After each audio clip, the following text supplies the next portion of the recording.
Boa tarde, gente. Tudo bem? Vamos lá para a nossa aula de hoje. Firme e forte, né? Firme e forte. Tivemos prova sexta. Tava boa a prova? Tava? Beleza. A gente vai começar a aplicar os conceitos de derivada. Até então a gente começou só a entender o que era a derivada e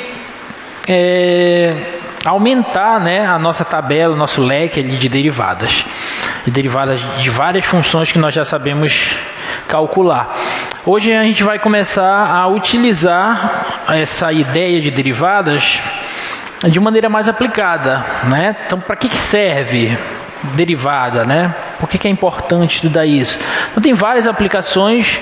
Algumas aplicações nós veremos hoje, por exemplo, taxas relacionadas, que é o que a gente vai falar agora, e depois aproximações lineares. Se der tempo, a gente fala da regra de L'Hopital, tá?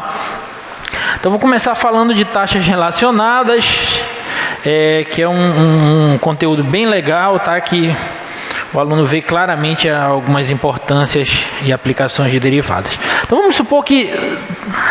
um slide, por favor. Então vamos supor que duas variáveis x e y sejam funções de uma outra variável t. Tá? Em geral, essa variável t aí, nos problemas, vai ser interpretada como uma variável tempo. Tá? Mas pode ser que seja outra variável a não ser o tempo. Então, suponha que x e y são funções de uma outra variável. Então, x é função de t e y é função de t. Tudo bem? Então, eu tenho duas grandezas, duas variáveis em funções de uma terceira. Tá? Bom, se essas funções forem deriváveis, então eu vou considerar esse dx dt como a derivada dessa função f e dy dt como a derivada dessa função g, que são respectivamente as funções x de t e y de t. Ok? Essas duas derivadas, elas podem ser interpretadas como taxas de variação, como nós já falamos, tá? Respectivamente de x e y em relação à variável t. Agora, até então, não existe nenhuma relação entre essas duas taxas de variação, a taxa de variação de x em relação a t e de y em relação a t. Entretanto, se as variáveis x e y estiverem relacionadas de alguma forma, por exemplo, através de uma equação, então se eu derivar essa equação, eu vou obter uma outra equação com as taxas dx dt, dy dt, que a gente vai começar a chamar elas de taxas relacionadas, porque elas estarão relacionadas através de uma certa equação. Tá? Então, a brincadeira vai ser a seguinte. Você tem as variáveis x e y, que são funções de uma terceira variável, e essas variáveis x e y se relacionam através de uma certa equação. Eu pego essa equação e derivo ela em relação à variável tempo. Eu vou obter uma nova equação, e nessa nova equação vai aparecer as taxas de variação de x em relação a t e de y em relação a t. Essas taxas agora estarão relacionadas através de uma equação e por isso a gente as chama de taxas relacionadas. Tudo bem? Deu para entender? Tá? Como é que vai funcionar isso na prática, professor? Vamos fazer alguns exemplos, tá? Olha esse primeiro exemplo, um exemplo bem simples mas que dá para entender claramente esse conceito de taxas relacionadas, tá? Se a área A de um círculo de raio R, tem um círculo de raio R, tá? Se a área A de um círculo de raio com raio R e o círculo expande à medida de que o tempo passa, encontre dA dt em termos de dr dt. Então, quem que é? Vamos começar ali tentando identificar quem são dA dt e dr dt. Bom, dA dt, levando em consideração o que a gente viu agora há pouco, vai ser a taxa de variação da área em relação ao tempo. Tudo bem? dr dt vai ser a taxa de variação do raio do círculo em relação ao tempo. Ok? Taxa de variação da área em relação ao tempo, taxa de variação do raio em relação ao tempo. Eu quero saber de que forma essas duas taxas estão relacionadas. Bom, ele diz que o raio se expande à medida que o tempo passa e, portanto, a área também se expande à medida que o tempo passa. Tudo bem? Ou seja, com a variação do tempo, a área e o raio mudam. Que conclusão eu posso tirar daí? Eu posso tirar a seguinte conclusão, que a área ela é uma função de t.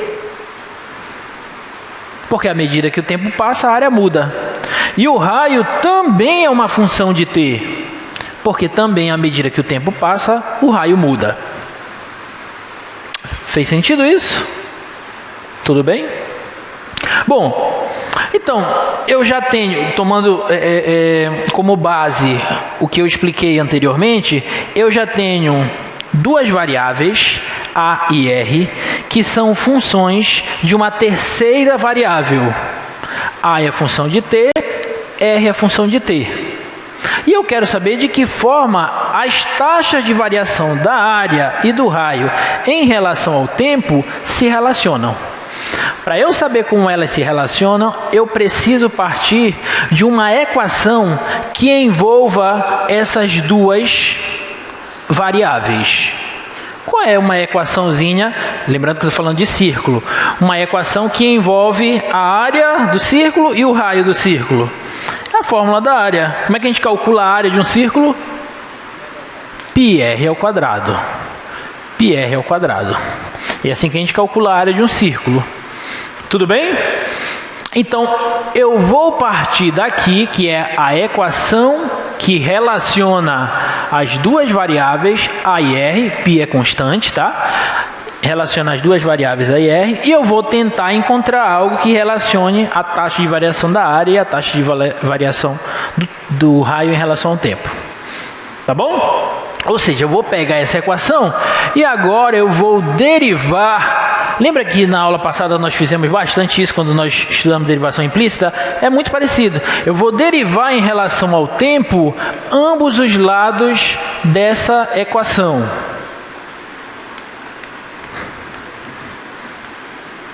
Lembrando que a área é função de t e R é função de t. Ou seja, quando eu for derivar ali, eu tenho que usar o quê? Regra da cadeia.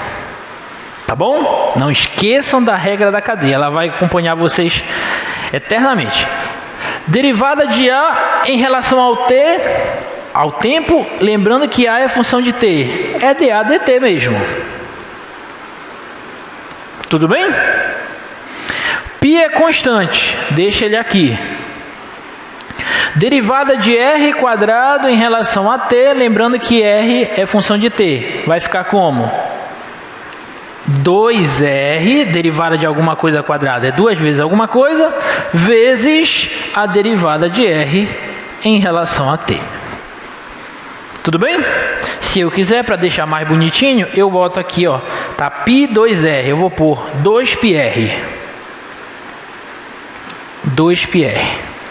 Então, é dessa maneira que a área e o raio, a partir da equação que envolve a área e o raio, nós obtivemos uma equação que envolve a taxa de variação da área e do raio em relação ao tempo, dessa maneira. Tá? dA dt é 2πr dr dt. Esse 2πr aqui, ele não nos é estranho, né? 2πr é o que de um círculo? É o comprimento do círculo, né? É a borda do círculo, ou a circunferência, tá bom? Então imagina que você tem uma variação bem pequena no raio.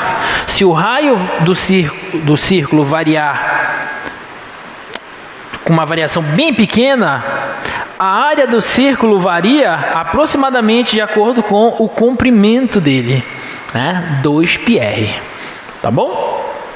Ficou claro? Então é mais ou menos essa ideia. É claro que vai depender muito dos problemas que nós estivermos trabalhando, mas em geral nós sempre iremos precisar de uma equação que envolve as variáveis. A gente vai derivar a equação para obter uma relação entre as taxas de variação. Tudo bem? Ok? Tá, vamos para o segundo exemplo. Eu quero usar ainda essa ideia para o segundo exemplo. Olha o segundo exemplo. Suponha que petróleo vaze por uma ruptura de um petroleiro e espalha-se em um padrão circular. Tá? Então ele começa a vazar aqui e ele vai se espalhando no padrão circular. Se o raio do petróleo derramado crescer a uma taxa de constante de 1 metro por segundo, a cada segundo aumenta 1 metro no raio. Quão rápido a área do vazamento estará crescendo quando o raio for igual a 30 metros?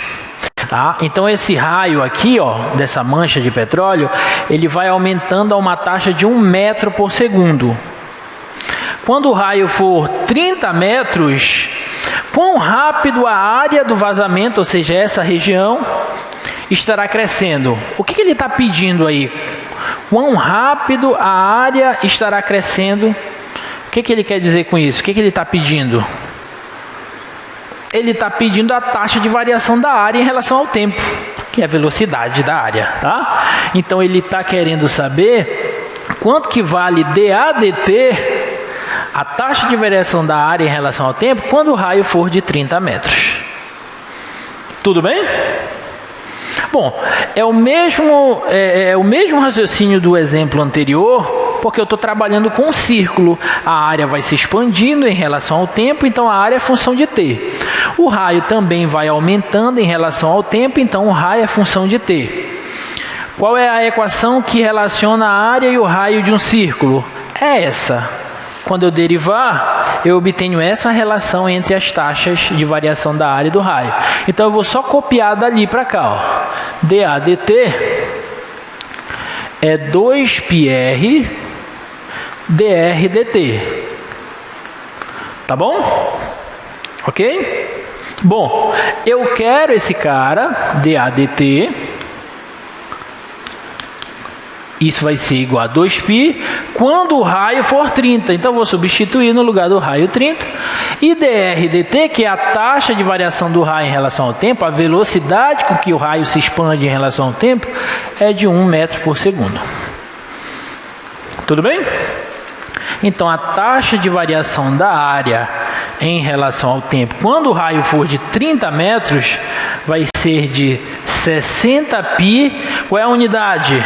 Unidade de área, já que o raio está em metro, é metro quadrado e tempo em segundo. Então, a área estará aumentando com uma taxa de 60π metros quadrados por segundo. Tudo bem? Fez sentido isso? Ok? Então é assim que a gente vai trabalhar com taxas relacionadas, tá? Pega a equação, deriva a equação, obtém a relação com as taxas e aí substitui os dados. Professor, parece que está muito fácil. Sim, esse exemplo, né? Qual é o problema? É que nem sempre será imediato você achar a equação que envolve as variáveis. Esse é o grande problema desse conteúdo de taxas relacionadas, porque às vezes não é muito claro.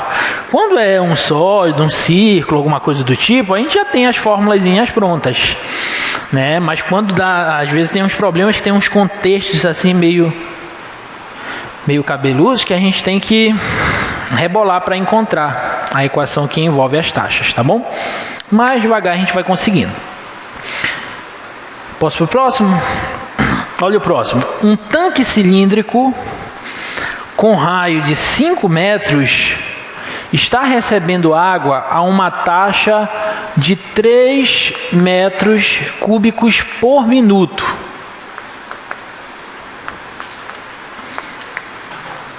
Quão rápido a altura da água está aumentando? Tá? Então eu tenho um tanque cilíndrico. Vou desenhar aqui um tanque cilíndrico, mais ou menos. Um tanque cilíndrico tem a forma de um cilindro, obviamente. Aqui nós estaremos considerando, ele não fala isso, mas obviamente vai ser um cilindro circular, tá? Um cilindro de base circular. O raio desse cilindro é fixo, mede 5 metros. E aquele dado que ele nos deu, um tanque cilíndrico com raio de 5 metros está recebendo água a uma taxa de 3 metros cúbicos por minuto. Que taxa é essa?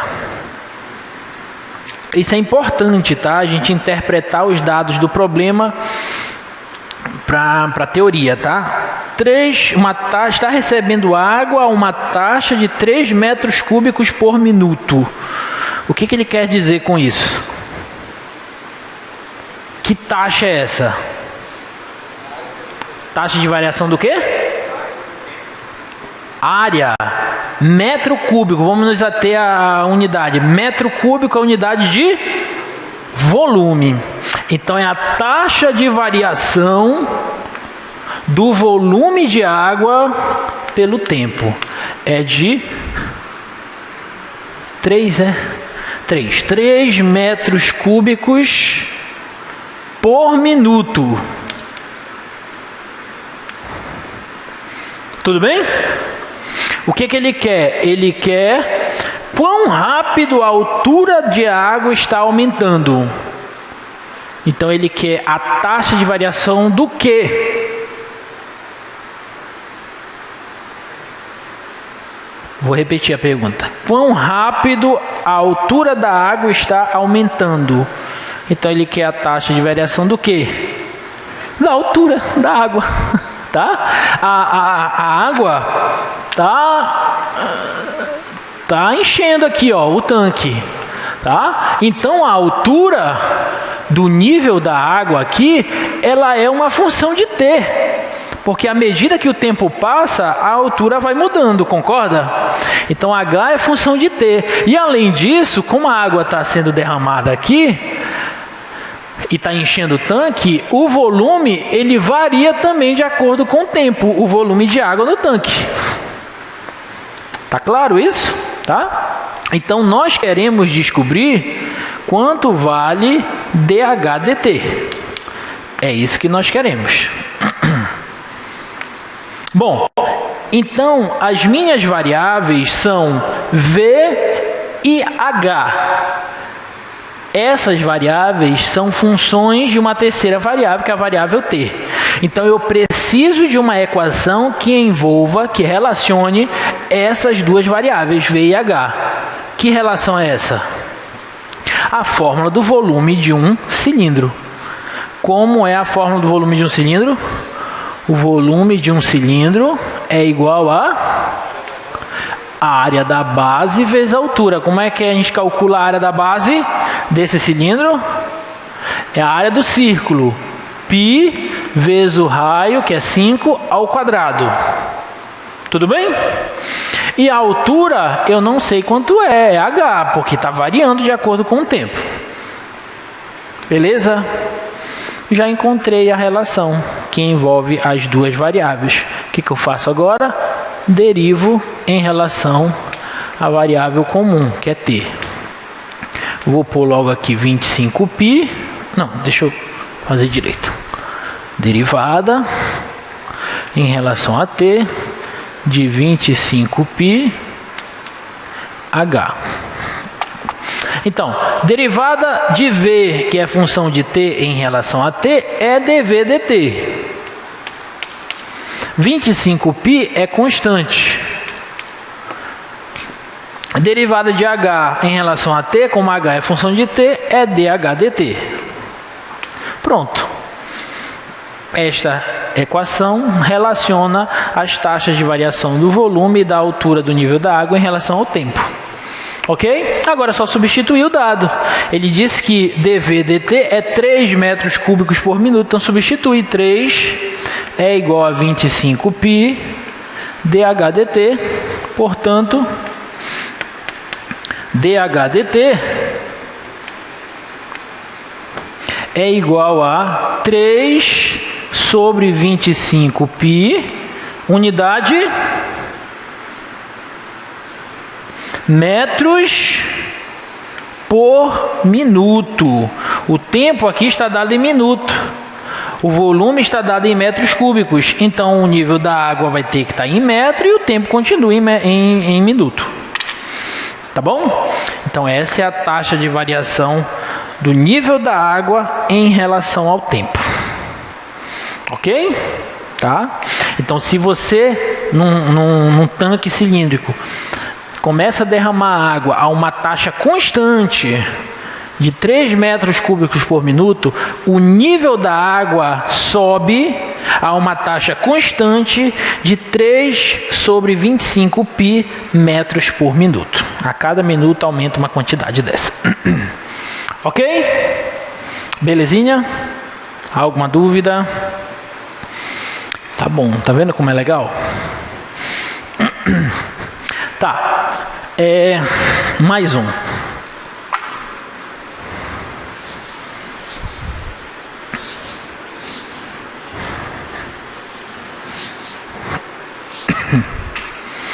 Uma escada com 5 metros de comprimento está apoiada em uma parede vertical.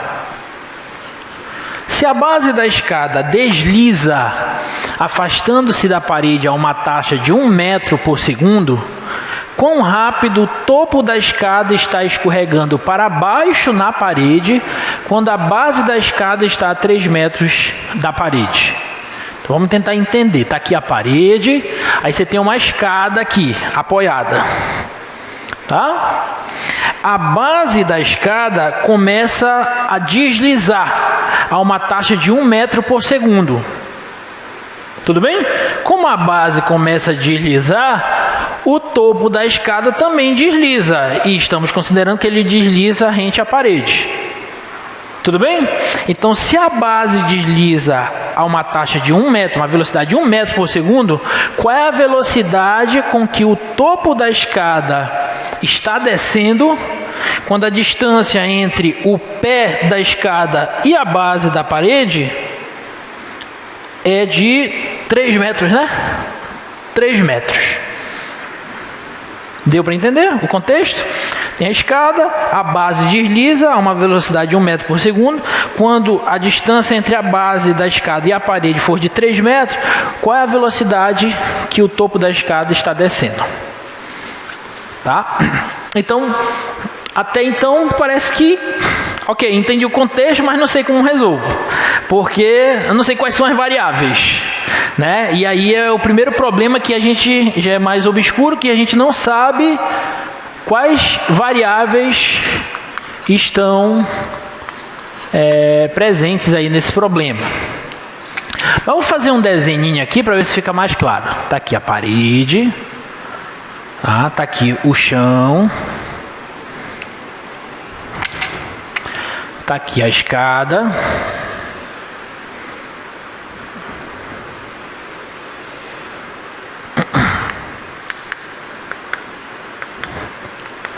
tá aqui a escada mede 5 metros.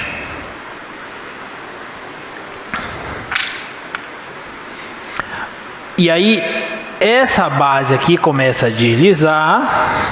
E quando essa distância, ela desliza a uma taxa de 1 metro por segundo. E quando essa distância daqui para cá for de 3 metros,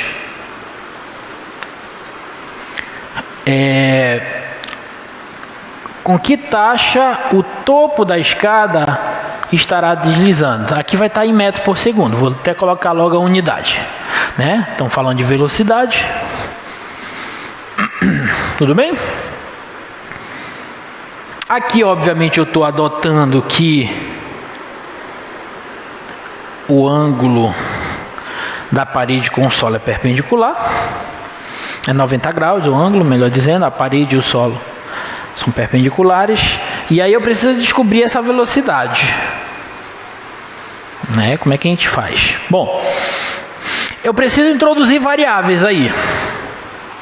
A variável comum às outras variáveis que eu devo descobrir é o tempo, né? Porque eu estou falando de velocidade, aqui a variável é t. Só que eu preciso descobrir as outras variáveis. E as outras variáveis, pessoal, são as distâncias entre... Não é essa base que está se afastando da parede? Então, essa medida é uma variável. O tempo passa e essa distância aumenta. Você concorda? Então, eu vou chamar essa distância aqui, sei lá, de x. Então, esse dado aqui que ele me deu, isso aqui nada mais é do que dx dt. X é função de t. O x é a distância entre a parede e a base da escada que está deslizando. Tá claro? Qual é a outra variável?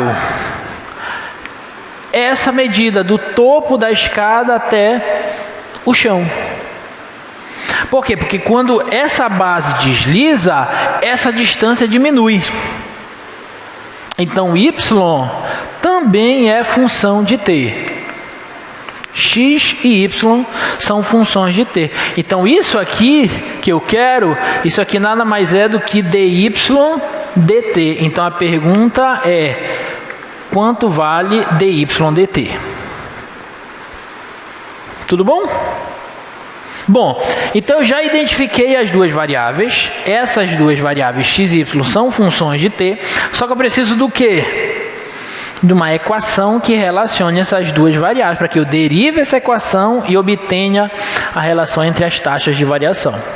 Agora, que relação a gente pode usar que envolve essas duas variáveis x e y? Pitágoras, muito bem. Aqui eu tenho um triângulo retângulo. A hipotenusa do triângulo é o comprimento da escada, que é 5. Essa base aqui é um cateto, essa altura aqui é outro cateto. Então, x² mais y² é igual ao quadrado da hipotenusa. Opa!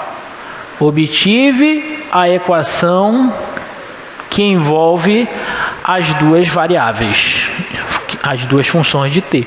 O que eu faço? Agora eu derivo essa equação em relação a t. Então, eu vou derivar o lado de cá. E isso tem que ser igual à derivada do lado de lá. O lado de lá, a derivada é zero, porque é constante. Agora vamos derivar. Qual é a derivada de x ao quadrado em relação a t? 2x dx dt. Porque x é função de t e tem que usar a regra da cadeia. Tá? Mais. Derivada de y² em relação a t. 2y dy dt. Porque y também é função de t, então tem que também usar a regra da cadeia. Tudo bem? Como eu quero dy dt, eu vou isolar dy dt aqui. Antes disso, eu posso muito bem simplificar tudo por 2. Isso aqui vai simplificar com esse. E o 0 por 2 dá 0. Então, vai ficar y dy dt vai ser igual a menos x dx dt. E, portanto, dy dt vai ser menos x sobre y, passar o y, dividindo dx dt. Pronto. Encontrei uma equação que relaciona as duas taxas de variação do problema. Tá bom? dy dt é menos x sobre y dx dt. Bom, para terminar o problema, eu quero encontrar a velocidade. Agora é só substituir os dados do problema. Vamos lá. Dy dt vai ser igual a menos... Quanto que vale dx dt? 1 metro por segundo. Tudo bem? 1. Então aqui é vezes 1. Quanto que vale x? 3. Ele quer a velocidade de y quando x for 3. Então substituo x por 3. E quanto que vale y? 4. Por que y vale 4? Porque se a hipotenusa do triângulo é 5 e esse cateto é 3, o outro cateto tem que ser 4, é um triângulo pitagórico. Se você quiser, você pode 5 ao quadrado, é 3 ao quadrado, mais y ao quadrado, 25 menos 9 é igual a y, raiz disso, então y é igual a raiz de 16, que dá 4. Tá? Se você quiser, faz a continha, mas o y é 4, tá bom? Então aqui é 4. Conclusão: quando a distância entre a base da escada e a parede for de 3 metros, a velocidade com que o topo da escada está deslizando para baixo vai ser de menos 3/4 de metro por segundo. Pronto. Professor, por que deu negativo? Alguém saberia explicar por que deu negativo?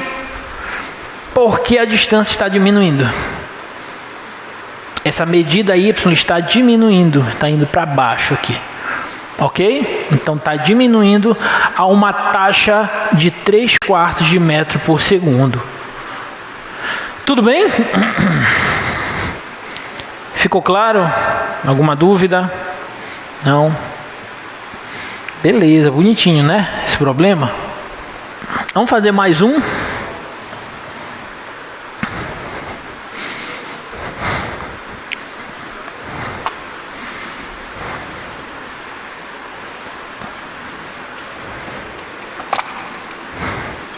Fazer mais um. Depois a gente fala de aproximações lineares. Outra aplicação de derivada.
Tá, então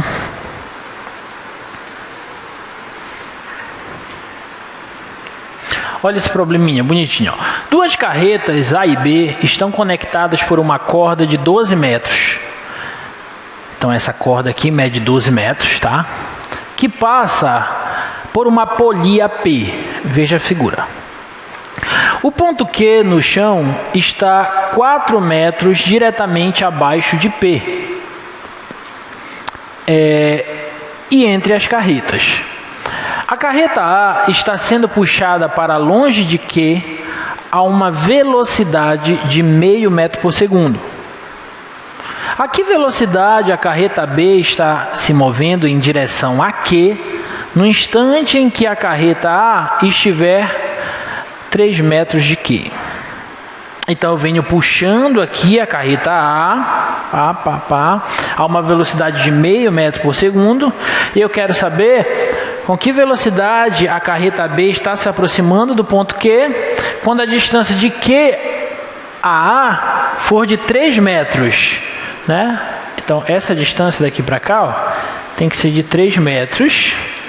E a velocidade com que a carreta A está se afastando do ponto Q é de meio metro por segundo.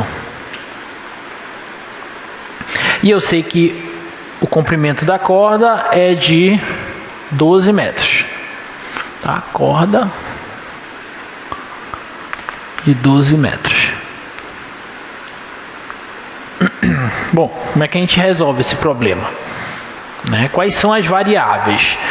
Ali eu falei que a velocidade com que a carreta A está se afastando do ponto Q é de meio metro por segundo, né? Então, a cada segundo, a distância, olha só, olha como a gente olha para a taxa e interpreta. A cada segundo, a distância entre a carreta A e o ponto Q aumenta meio metro, certo? Então, qual é a minha variável? A distância entre a carreta A e o ponto Q.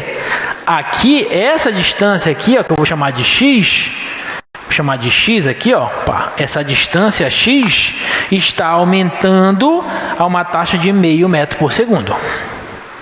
Fez sentido? Tudo bem? E eu quero o quê? Eu quero a velocidade com que a carreta B se aproxima do ponto Q. Velocidade é taxa de variação. Então eu quero a taxa de variação em relação ao tempo com que a carreta B se aproxima de Q, ou seja, com que a distância de B e Q varia. Eu vou chamar essa distância de B e Q de Y. Encontrei as variáveis. Eu tenho y, x, que é função de t, e y, que também é função de t.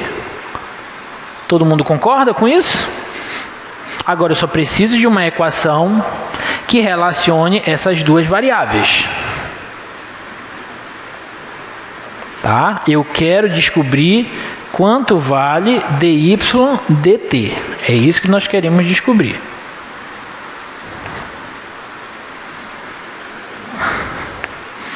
Tá? Quanto vale dy dt? Agora, como é que a gente acha uma equaçãozinha nesse probleminha que envolva essas duas variáveis, x e y?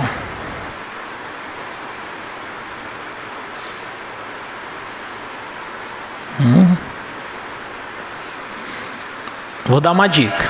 Essa altura daqui para cá é 4 metros. Tudo bem? Aqui eu acho que está bem claro para vocês que nós temos aqui dois triângulos retângulos.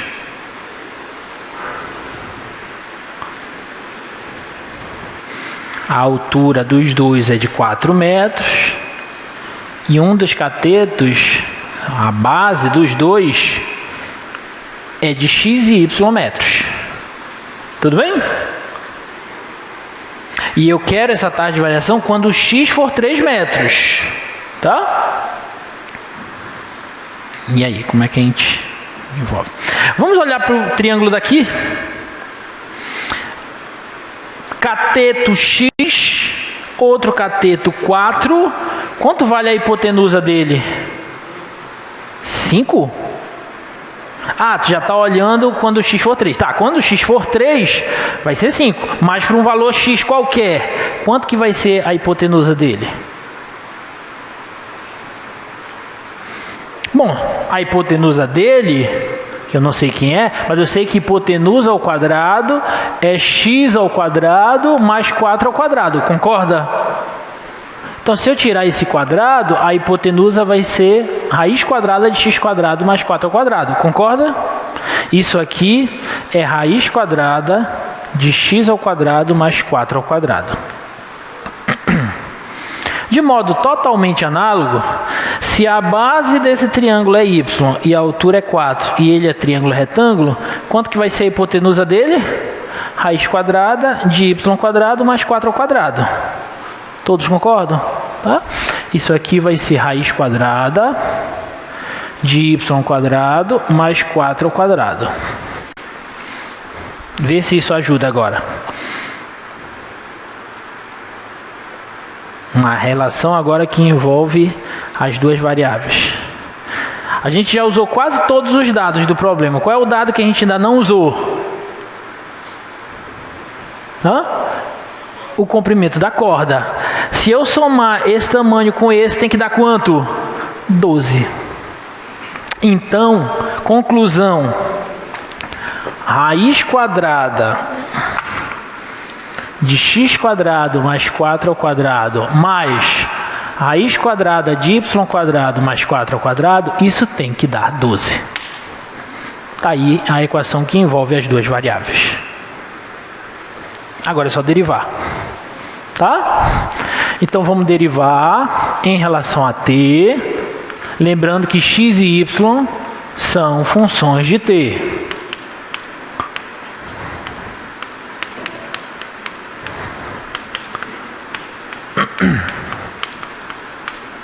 Derivada de cá vai ser 0. Agora, derivada daqui. Qual que é a derivada da raiz quadrada de alguma coisa? Raiz quadrada de x, quando é a derivada? Direto? 1 sobre 2 raiz de x, né? Só para a gente não ter que ficar levando x a meio, regra do tombo, etc. A gente já sabe. Raiz de alguma coisa, a derivada é 1 sobre 2 raiz dessa coisa. Então, a derivada disso aqui vai ser 1 sobre 2 raiz de x quadrado mais 4 ao quadrado. O que mais? Vezes a derivada da coisa, que é o que está dentro da raiz, pela regra da cadeia. Então, vezes a derivada de x quadrado mais 4 ao quadrado, que é 2x, e como x é função de t, dx dt. Fez sentido? Ficou claro? Mas aqui eu posso até colar. Vai ser a mesma coisa trocando x por y. Derivada da raiz disso é 1 sobre 2 raiz de y quadrado mais 4 ao quadrado vezes 2y dy dt. Tudo bem? Lembrando que eu quero dy dt. Eu posso simplificar, nem preciso simplificar, porque esse 2 aqui, como está multiplicando, esse 2 com esse 2 cancela, esse 2 com esse 2 cancela. Então vai ficar, ó, y sobre raiz de y quadrado mais 4 ao quadrado dy dt vai ser igual, vou passar essa galera para lá negativo, menos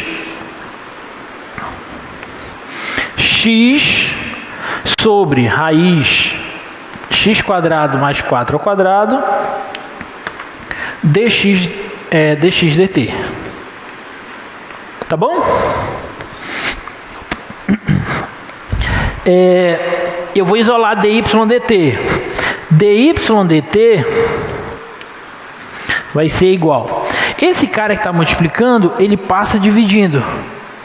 E esse cara que está dividindo, ele passa multiplicando. Então eu vou escrever assim, ó, para ficar bonitinho. Menos, o menos está aqui,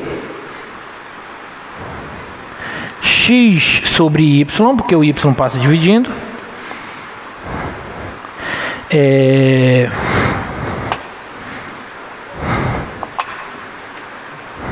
x sobre y, o y passa dividindo, esse cara passa multiplicando, raiz de y quadrado mais 4 ao quadrado, esse já está embaixo, continua aqui, raiz de x ao quadrado mais 4 ao quadrado, e dx dt continua aqui. Pronto. Está aqui a equaçãozinha que envolve as taxas de variação de x em relação a t e de y em relação a t. Agora é só substituir os dados. Vamos lá? dy, conclusão. dy dt, ele vai ser menos o quê? Quanto que vale x? Eu quero dy dt quando x for 3. Então x vale 3. Presta atenção agora. Quando x valer 3, como a altura é 4, isso aqui valerá quanto? 5. Então no lugar de raiz de x quadrado mais 4 ao quadrado, eu vou colocar 5. Tudo bem? Presta atenção agora. O tamanho da corda não é 12? Se aqui é 5, aqui tem que ser quanto? 7. Então y, raiz de y quadrado mais 4 ao quadrado é 7. E se isso é 7, quanto vale y? Bom, 7 ao quadrado, quanto é? 49. 4 ao quadrado, 49 menos 16, 33. Então y vai ser o quê? Raiz de 33. Ficou claro? Estou aplicando Pitágoras de cabeça com vocês junto. Aqui é 7, aqui é 4. Quanto que vale esse cateto? 49 menos 16, 33. Então y é raiz de 33. Tá? Aqui vai ser raiz de 33. Ficou claro? Vezes dx dt. dx dt é a velocidade de x em relação a t, meio metro por segundo. Então eu vou substituir na forma de fração para ficar mais bonitinho. Tudo bem? Conclusão: dy dt será de menos 7 vezes 3, 21. 5 vezes 2, 10. Raiz de 33 metros por segundo. Ou seja, a velocidade com que a carreta B está aproximando de Q, essa distância está diminuindo, por isso negativo, a uma taxa de 21 sobre 10 raiz de 33 metros por segundo. Ficou claro? Fez sentido? Então, são problemas dos mais diversos, tem várias aplicações lá no Stuart, lá no Guidorize também, lá nos cadernos de exercícios do projeto, para vocês brincarem com taxas relacionadas. É questão certa de prova. Já te antecipo, tá? Lembrando que a gente não tem prova sexta, né? Mas tem monitoria, então venha para a monitoria comemorar o pós-natal e o antes do pré-ano novo, tá? Então venha para a monitoria. Segunda-feira nós temos aula, dia 29, tá bom? Quero vê-los aqui. Um ponto para quem vier vou pensar nisso, uma boa proposta, né? Tem gente precisando desse um ponto, né?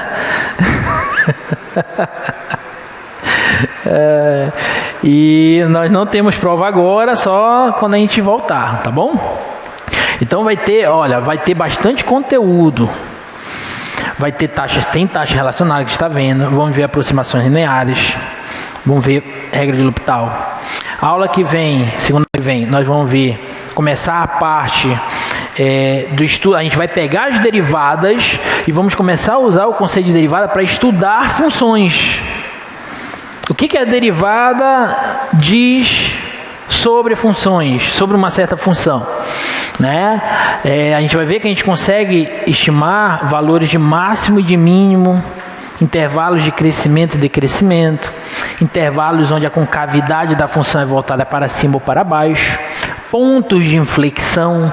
Tudo isso vocês ainda vão entender, vão descobrir o que é isso, e tudo isso a gente vai analisar com as derivadas das funções. Você pega a função, deriva uma, duas vezes, tu destrincha todos os dados a respeito dela. Isso é muito útil na carreira acadêmica de vocês, que vocês ainda vão ver, tá? Então vai ter tudo isso, extremos relativos, absolutos, método do intervalo fechado, crescimento, decrescimento, enfim, teste da primeira derivada. Então vai ter bastante coisa, então tem que estudar. A próxima prova vai ser uma prova longa, um pouquinho maior do que a última, tá? Deve ter aí pelo menos umas 15 questões aí para vocês fazerem em 1h40, uma hora só, né, que tem tempo de monitoria, tá bom? Então estude. Usem o Natal e o Ano Novo para estudar, né? Confraterniza com a família lá estudando. Olha só, vamos falar de aproximação linear, tá? Vamos considerar agora. Vocês riem, hein? Vamos considerar uma curva derivável, tá? Imagina que você tem uma função aí derivável e um ponto sobre ela. A gente já sabe como encontrar a reta tangente ao gráfico dessa função nesse ponto. Isso aí a gente já sabe, né? Tu tens uma função e tu pegas um ponto P, f de P, nessa função. Aqui o gráfico da função. Está aqui o ponto Pf de P. E se eu te perguntar qual é a equação da reta tangente ao gráfico dessa função, tu já sabe encontrar, né? a equação da reta tangente vai ser y, deixa eu escrever de outra cor, vai ser y igual a f de p mais a derivada da função no ponto P vezes x menos o ponto. Tudo bem? Isso daqui é a equação da reta tangente ao gráfico da função f no ponto P. Tudo bem? Tá? Tá, aí deixa eu passar aqui o slide. Bom, se a gente der um zoom, eu vim para o slide porque no slide está melhor. Não dá para eu dar o zoom lá no quadro. Mas se eu der um zoom perto do ponto P, o que eu começo a observar? Olha só, dei um zoom, está aqui o gráfico, aí dei um zoom, dei mais um zoom. O que a gente começa a observar? Que perto do ponto P, parece que a curva e a reta tangente estão muito próximas. Você concorda? É claro que elas só têm o mesmo valor no ponto P. Mas nos parece que perto do ponto os valores estão muito próximos. E de fato, existe um erro? Existe. Existe uma folgazinha entre o gráfico da função e a reta tangente. Mas quanto mais, aí olha só, quanto mais você se aproxima do ponto, aí vem aquele conceito do limite, né? Se eu fizer ali x tender ao ponto, esse erro ele vai tender a zero, ele vai diminuir cada vez mais. Essa folgazinha entre a função e a reta tangente, ela vai diminuindo cada vez mais. Que conclusão a gente pode tirar disso? Eu posso tirar a seguinte conclusão. Se eu estiver muito próximo do ponto P, os valores da função ficam muito próximos dos valores da reta tangente ao gráfico da função no ponto. Então, quanto mais próximo do ponto P nós estivermos analisando os valores da função, esses valores estarão cada vez mais próximos dos valores da reta tangente. Ou seja, perto do ponto P, uma boa aproximação para a função f é a própria reta tangente da função no ponto. E isso é muito útil quando você tem, por exemplo, funções complicadas de se calcular. Imagens delas, né? Imagina que essa função f é uma função, algebricamente falando, complicada de você calcular o valor dela perto do ponto P. Mas a reta tangente ao gráfico dessa função é uma função polinomial do primeiro grau. É facinho de você calcular o valor de uma função polinomial do primeiro grau em um ponto qualquer. Tudo bem? Então eu posso aproximar os valores da função pelos valores da reta tangente, perto do ponto. Longe do ponto P, isso não pode ser, não necessariamente vai ser verdade, mas perto do ponto sim. Ficou claro? Isso a gente vai chamar de aproximação linear. Por quê? Porque eu estou usando uma função linear, uma função polinomial do primeiro grau, para utilizar os valores dessa função polinomial do primeiro grau como aproximação para os valores da função f. Tudo bem? Isso a gente chama de aproximação linear ou simplesmente de linearização. E de fato, a função do primeiro grau que melhor aproxima uma função qualquer, f, derivável no ponto, é a própria reta tangente ao gráfico da função. Isso a gente pode... vocês ainda vão ver, vocês ainda vão estudar polinômios de Taylor, tá? Aí vocês vão ver que a função que melhor aproxima, a função polinomial que melhor aproxima do primeiro grau, que melhor aproxima a função, é a função reta tangente. Aí tem a função quadrática que melhor aproxima, a função cúbica que melhor aproxima e assim por diante, tá? Quando vocês forem estudar polinômio de Taylor, aqui a gente vai nos ater apenas à reta tangente, que é o nível 1. Tudo bem? Tá? Então, essa aproximação linear a gente vai chamar também de linearização, tá? Então, essa reta tangente aqui, ó, y igual a f de p mais f' de p vezes x menos p, vai ser o que nós iremos chamar de linearização da função f, tá? Ou aproximação linear, linearização de f em x igual a p. Eu estou falando de uma aproximação local, eu estou falando apenas perto do ponto P. Longe do ponto P isso não vale. Tudo bem? E aí é muito legal isso, porque quando tu queres calcular um valor aproximado para a função num ponto, se essa função for complicada, como eu falei, tu usa a reta tangente. E a reta tangente vai te dar uma boa aproximação, tá? Olha esse exemplo aqui, ó. Primeiro exemplo do dia. Desse assunto. Do dia não, desse assunto, né? Considere a função seno x.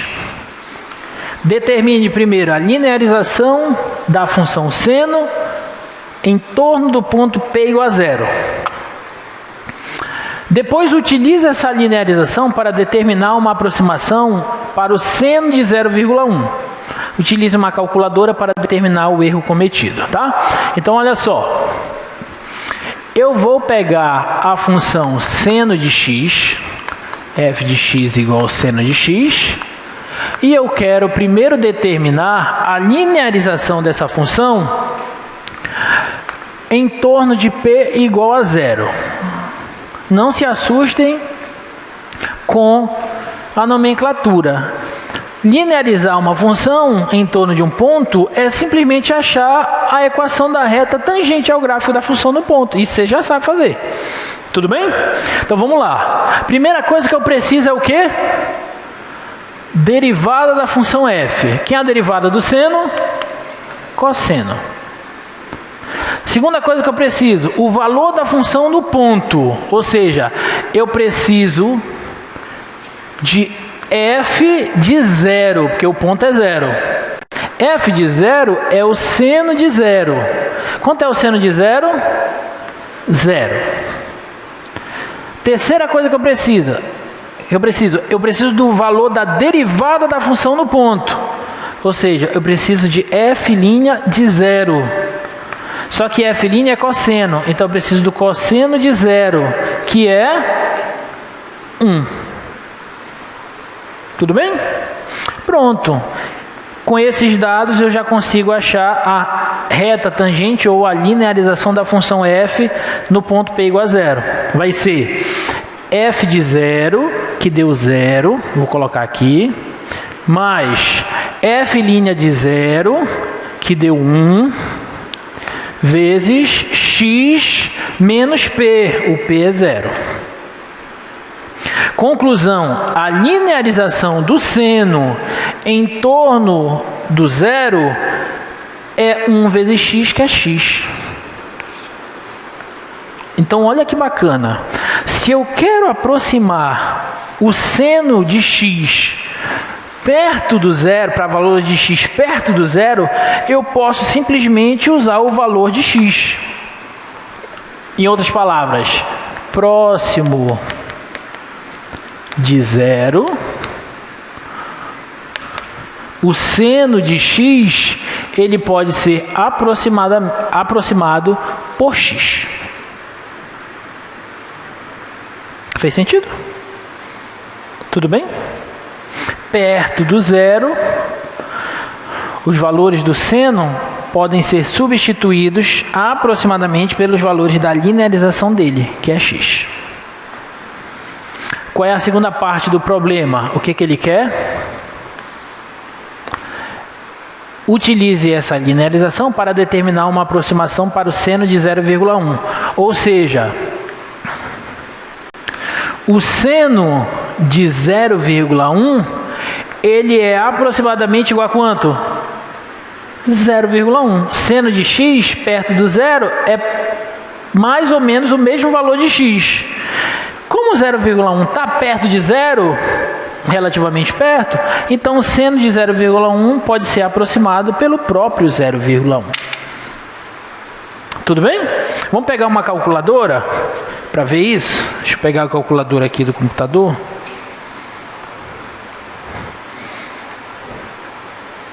Calculadora. Vou mudar para radiano. Olha só. 0,1, o slide, aqui o computador, 0,1, vou pedir para ele calcular o seno de 0,1, olha só, 0,0998, isso está próximo ou não está de 0,1? Está próximo de 0,1, se eu pegar 0,099833, e subtrair de 0,1, de 0,1, isso dá um erro de 0,00016, 4 casas decimais. Isso é uma excelente aproximação, dependendo do que você estiver trabalhando. Tudo bem? Ficou claro? Tá? E é assim que a gente vai trabalhar com valores aproximados de funções em torno de um ponto. A gente vai aproximar pela linearização da função, tá?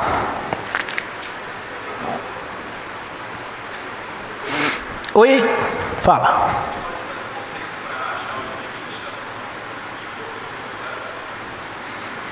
Porque limite é uma coisa mais pontual, né? Como assim calcular o limite da função?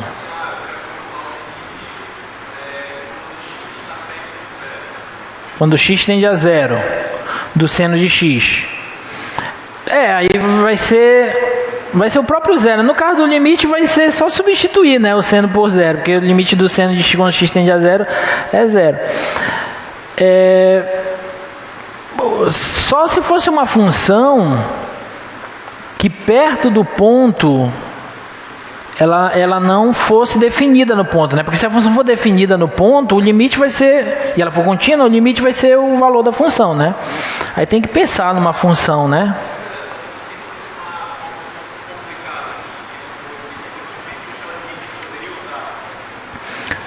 Não, limite não.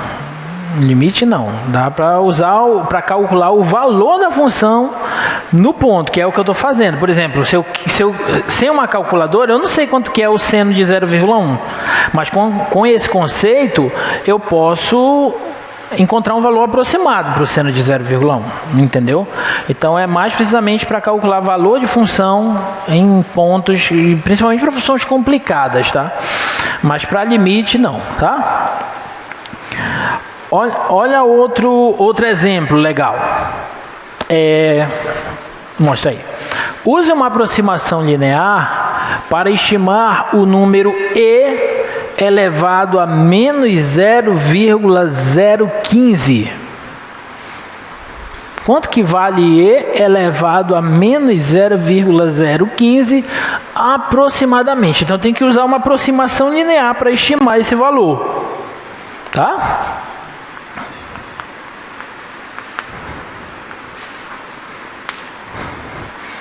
E elevado a menos 0,015 é aproximadamente igual a quanto? Bom, eu preciso linearizar olha só, eu preciso linearizar uma função de modo que eu obtenha uma aproximação para aquele valor. Pergunta: que função você acha que nós devemos linearizar?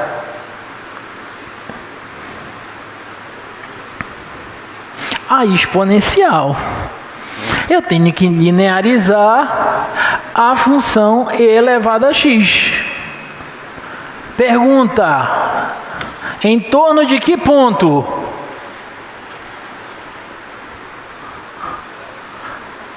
Isso aqui está próximo de quanto? De zero. Então, se eu linearizar a exponencial em torno de zero, eu vou conseguir uma aproximação para aquele valor.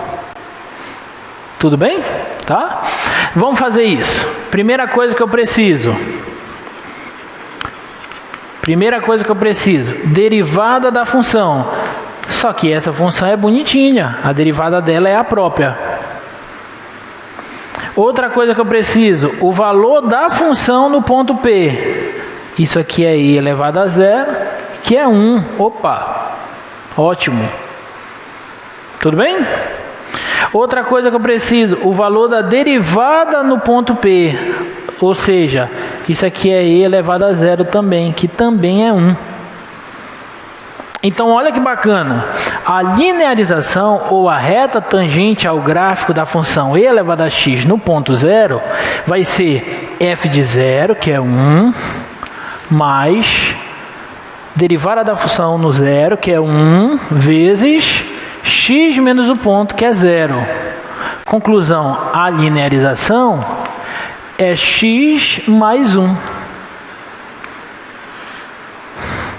Ou seja, próximo do zero, próximo de zero, vale o seguinte, seno já. Estou com o primeiro problema na cabeça. Próximo do zero, e elevado a x pode ser aproximado por x mais 1.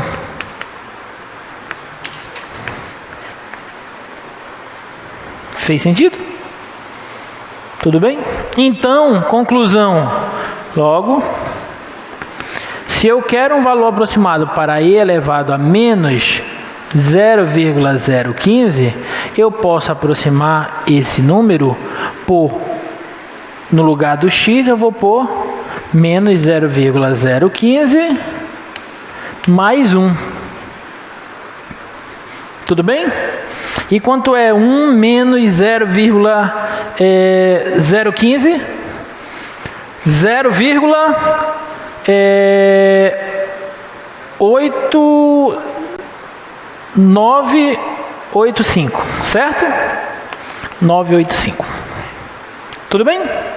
Então, e elevado a menos 0,015 é aproximadamente, vamos tirar a prova dos 9, ver qual é o erro aqui na calculadora.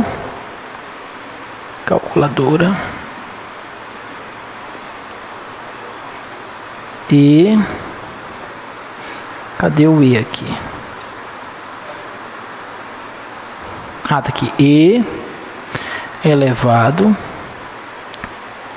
parêntese, menos 0,015. Fecha parêntese. Olha, 3 casas de decimal de precisão. 0,985, 11, 19, etc. Tudo bem? E sabe como tu melhora essa aproximação? Quando tu aumenta o grau do polinômio.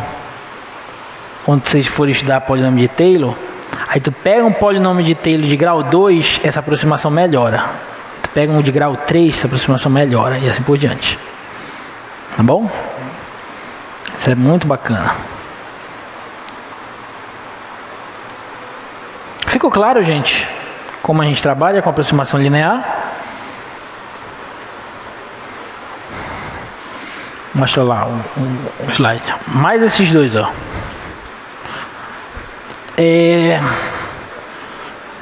Vou deixar, o item B eu vou deixar para você. Eu vou fazer o item C.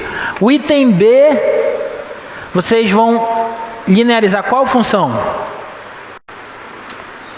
Raiz de x. Em torno de qual ponto? 1 não. 100. 99,8. 100. E você sempre tem que tentar linearizar a função em torno de um ponto que você saiba o valor dela no ponto. Então, olha, a e elevado a x, eu sei, eu linearizei em torno do ponto zero, porque eu também sei quanto que vale e elevado a zero, que é 1. A raiz de x no ponto 100, eu sei quanto é a raiz de 100. Raiz quadrada de 100 é 10. Tá bom? Vamos fazer o item C.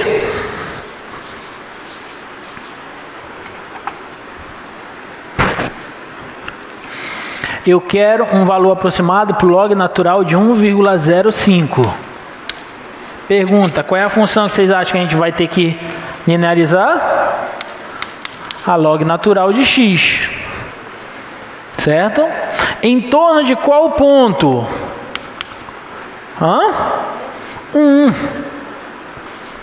1,05 está próximo do 1.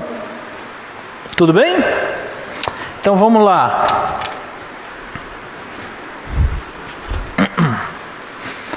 O que eu preciso? Derivada da função. Qual é a derivada do log natural? 1 sobre x. Qual o valor do log natural no ponto P? O valor da f, desculpa, no ponto P é log natural de 1. Quanto é o log natural de 1? 0. E qual o valor da derivada da função no ponto P? Vai ser 1 sobre 1, que dá 1. Tá claro? Tá? Então agora é só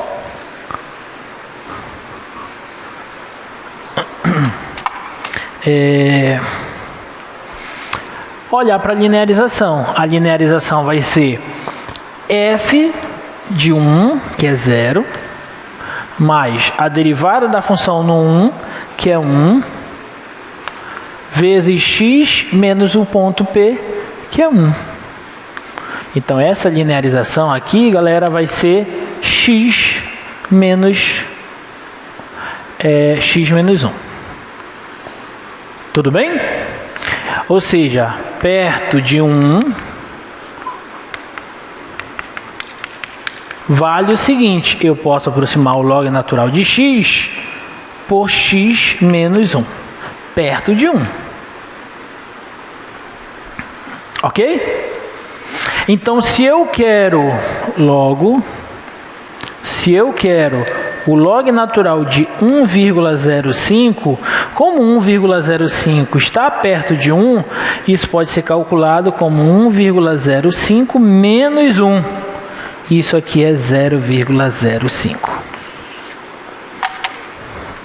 Tudo bem? Então, o log natural de 1,05, ele é mais ou menos 0,05. Vamos ver? Vamos confirmar isso? 1,05. Vamos calcular o log natural.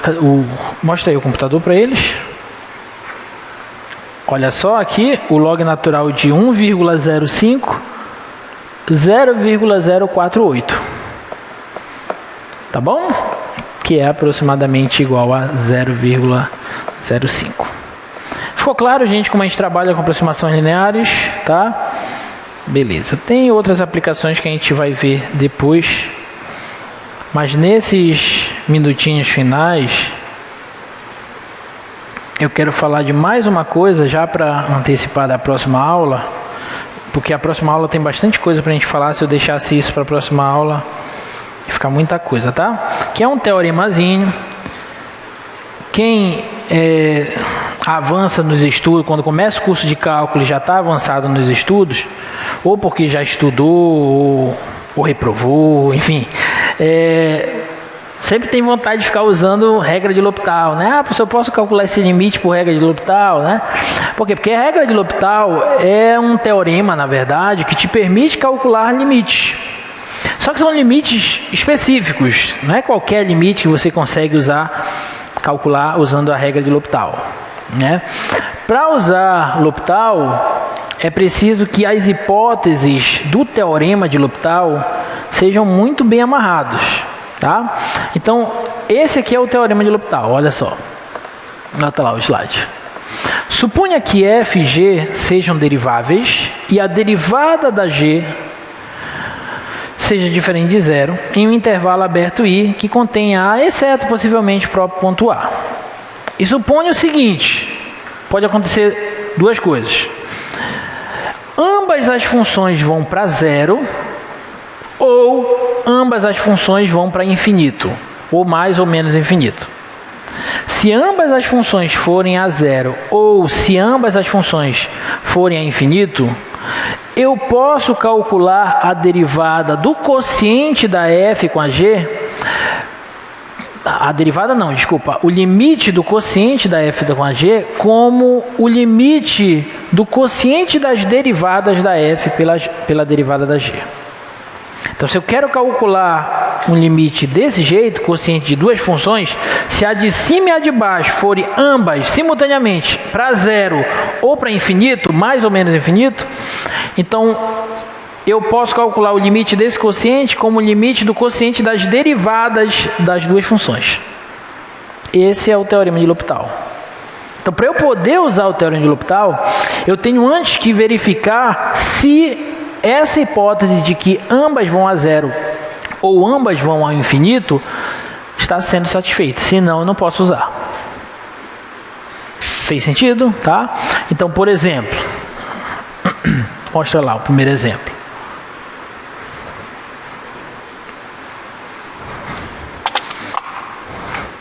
Mostra lá um exemplo. Eu quero calcular o limite. Esse aqui a gente nem precisa de L'Hopital para fazer, né? A gente já sabe, mas vamos fazer usando L'Hopital. Aí vocês vão ver que sai até bem mais rápido, tá? Primeira coisa, eu tenho que verificar se esse limite é o limite de funções que vão simultaneamente a zero ou a mais ou menos infinito. E pode ser que uma vá para mais infinito, a outra vai para menos infinito, não tem problema, tá? Infinito sobre infinito, pode ser mais ou menos qualquer uma, mais ou zero sobre zero, tá? Quando x tende a 2, substitui 2 ao cubo, 8 menos 8, 0. A de cima vai a zero. Quando x tende a 2, 2 menos 2 vai a zero. Então, essas duas funções vão ambas a zero. Então, posso usar L'Hopital, tá? Então, por L'Hopital,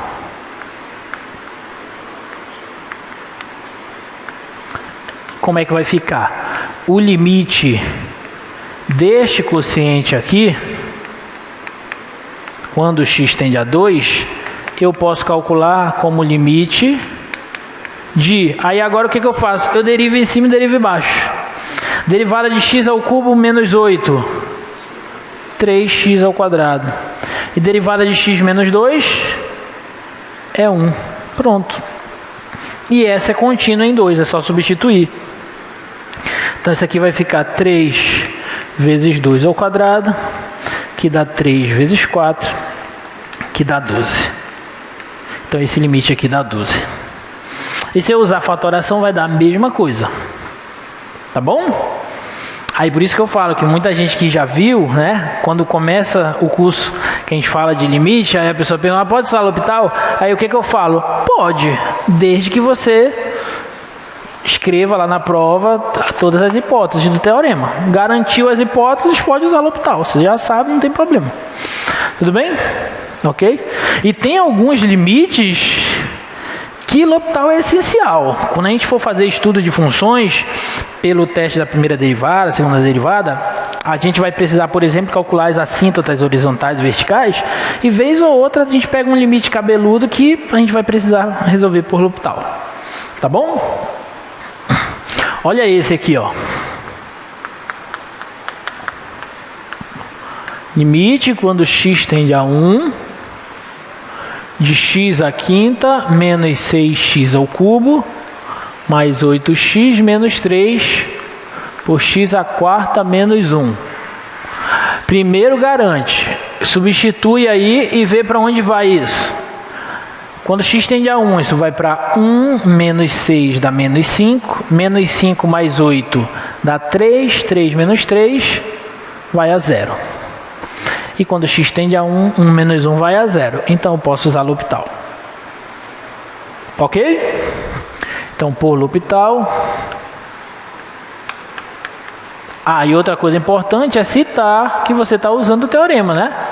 Por L'Hopital, aquele limite vai ser igual ao limite, quando x tende a 1, deriva em cima, deriva embaixo. Qual a derivada de x à quinta? 5x à quarta. Derivada de 6x, menos 6x ao cubo, menos 18x ao quadrado. Derivada de 8x, 8. E embaixo, derivada de x à quarta é 4x ao cubo. Derivada de menos 1 é 0. E observe que quando eu substituir o x por 1, já não dá zero no denominador. Então não vou ter mais problema. Tudo bem? Então logo, esse limite aqui, nem precisa colocar esse logo, né? Isso aqui vai ser igual a 5 vezes 1 à quarta, menos 18 vezes 1 ao quadrado, mais 8 sobre 4 vezes 1 ao cubo. Então, em cima das menos 18 mais 8 dá menos 10, 5 menos 10 dá menos 5, então isso aqui vai dar menos 5 sobre 4. Tudo bem? Ficou claro? Dúvidas? Não? Então esse é o teorema de L'Hopital. Olha, por exemplo, o limite, uma variação do limite fundamental trigonométrico, né? O limite fundamental trigonométrico é seno de x sobre x. Esse é o seno de uma constante a vezes x sobre x. A constante aí, uma constante real a, tá? Então, limite, quando x tende a zero, do seno de ax sobre x. Quando x tende a zero, seno de a vezes zero é seno de zero, que é zero. E o x tende a zero. Então eu posso usar L'Hopital. Tudo bem? Uma coisa importante. O teorema de L'Hopital vale tanto quando o limite de x tendendo a um ponto real, ou quando x tende a mais ou menos infinito. Serve para quando x tende a um ponto pela direita ou pela esquerda. Então é legal o teorema de L'Hopital, que serve para todos os limites que a gente está calculando, tá? Não importa se x vai para um ponto, se é pela direita, se é pela esquerda, se é para mais infinito, se é para menos infinito. Pode usar L'Hopital desde que as hipóteses sejam satisfeitas, tá? Então, por L'Hopital, usando L'Hopital, esse limite aqui vai ser igual ao limite, quando x tende a zero, derivada do seno de ax é cosseno de ax, derivada do seno de alguma coisa é cosseno de alguma coisa, só que pela regra da cadeia, vezes a derivada de ax, que é a. Eu vou pôr esse a aqui na frente, para ficar mais bonitinho, tá? Sobre derivada de x é 1. Pronto, tirou a indeterminação. Então isso aqui vai ser igual a vezes o cosseno de a vezes zero. A vezes zero dá zero, cosseno de zero dá 1. Então isso fica a vezes 1, que é a. Então o limite do seno de ax sobre x é a. Beleza? Tá bom? Então usando o L'Hopital.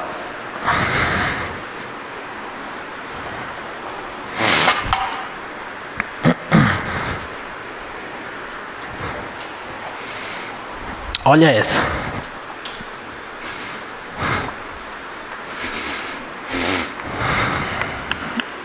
Bota lá pra gente. Limite, quando x tende a 1, x à quarta menos x ao cubo menos 3x quadrado mais 5x menos 2 por x ao cubo menos 3x quadrado mais 3x menos 1. Então, se eu for fazer pelos métodos algébricos, usando fatoração, então vai dar um trabalhinho isso aí, né? Vai dar um bom trabalhinho, tá? Então vamos ver. Quando x tende a 1, aqui vai ficar 1 menos 1, 0, menos 3 mais 5, 2, 2 menos 2, 0. E aqui embaixo vai 1 menos 3 menos 2, mais 3, 1 menos 1, 0. Então posso usar L'Hopital, tá? Então isso aqui vai ser igual por L'Hopital. Usei L'Hopital. Vou anotar aqui assim, ó. Isso aqui vai ser igual ao limite, quando x tende a 1, deriva em cima e embaixo. Fazer direto. 4x ao cubo, menos 3x quadrado, menos 6x, mais 5. Tá bom? E aqui 3x quadrado, menos 6x, mais 3. Ok? E aí vamos ver se essa daí já sai, substituindo. O denominador, quando x tende a 1, vai dar 3 menos 6 Menos 3 mais 3, 0. Vixe, zerou o denominador. Bora torcer para zerar o numerador. 4 menos 3, 1. 1 menos 6, menos 5. Menos 5 mais 5, 0. Opa, deu 0 sobre 0 de novo. Então eu posso usar L'Hopital. Entendeu? Usei L'Hopital uma vez, cheguei num quociente que não deu para calcular direto o limite, mas eu observei que apareceu uma indeterminação de novo. Então posso usar L'Hopital de novo.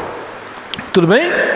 Então, isso aqui vai ser igual ao limite. Opa, vou anotar aqui, ó, por L'Hopital de novo. Isso aqui vai ser o limite quando x tende a 1. Vou derivar de novo. Isso é muito comum, tá? Você derivar mais de uma vez. 12x² menos 6x menos 6 sobre 6x menos 6. E agora, olha o denominador. Quando x tende a 1, 6 menos 6, 0. Opa, torce para zerar em cima, que aí tu usa L'Hopital de novo. 12 menos 6, 6 menos 6, 0. Então posso usar L'Hopital de novo. Ok? Então, por L'Hopital mais uma vez, de novo toda hora.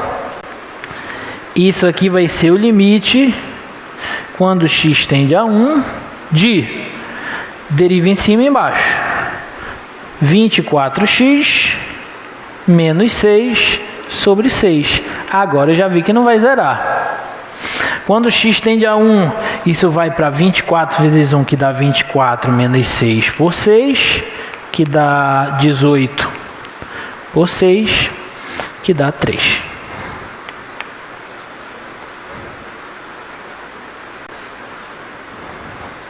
Tudo bem? Ok? Então, às vezes acontece isso, você derivar 1, 2, 3 vezes, etc. Tá? Ficou claro? Alguma dúvida? Tá. Vamos fazer a última. Fazer a última para a gente ir lá para casa. Lá para casa não, vocês vão para casa de vocês. Cada um vai para a sua, né? Eu vou para a minha.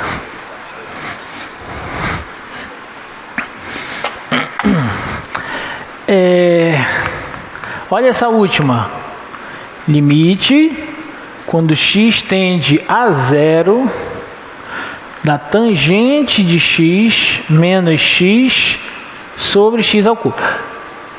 Bom, obviamente a gente vai conseguir usar L'Hopital, mas vamos supor que você não fosse calcular esse limite por L'Hopital. Como que tu iria calcular esse limite, né?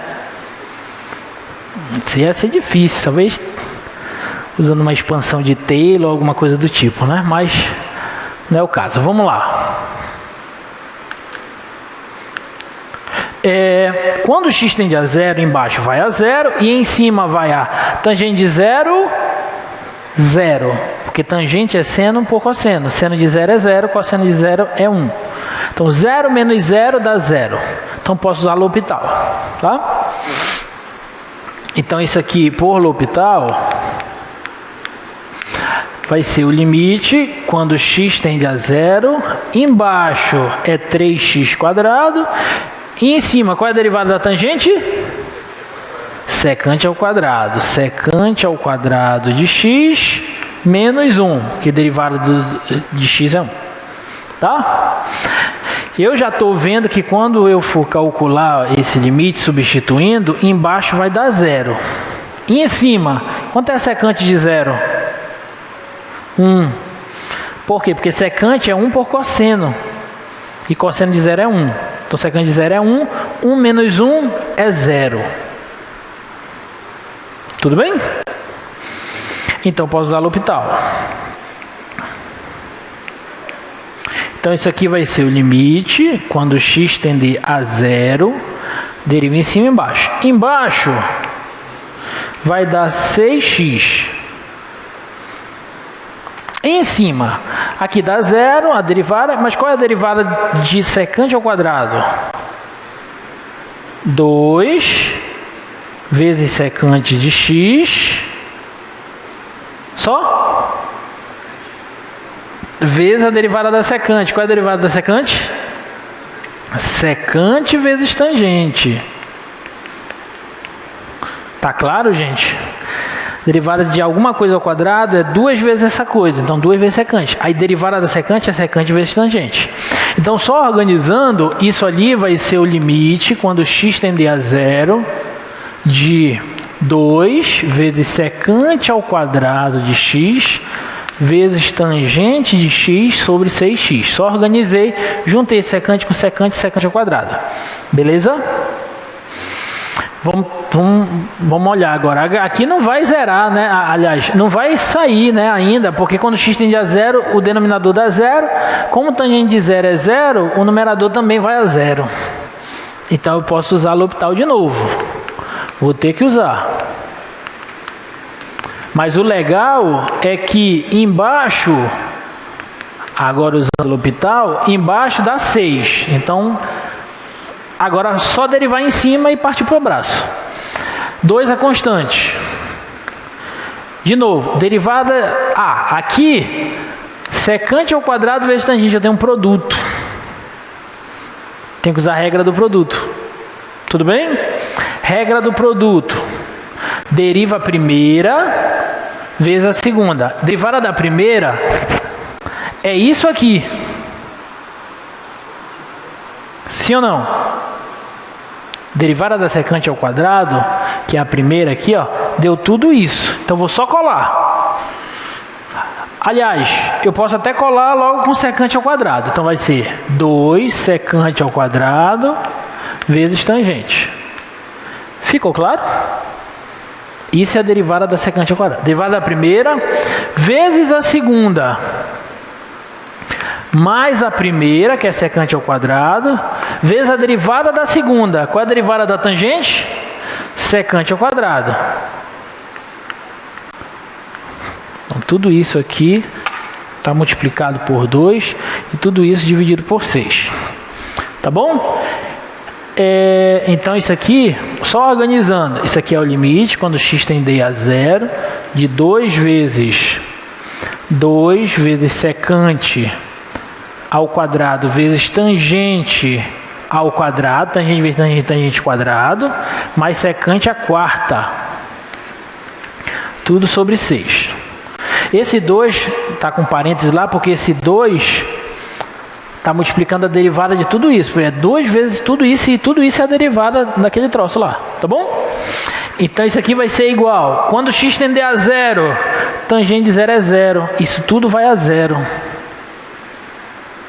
Secante de zero é 1.